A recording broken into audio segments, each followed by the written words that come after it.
Columbus and Frontenac baseball are two of the top teams in the regional standings. Today, they square off in Webb City for a doubleheader.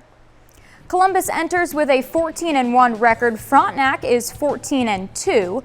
Titans extend their lead in the fourth. Colt Ungehauer hits it out to left. 2 runs score.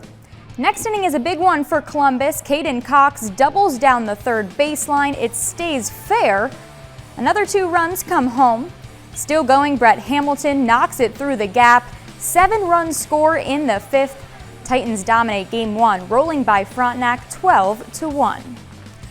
Frontenac aims for the split, and it's all Raiders in Game 2. They shut out the Titans 8-0.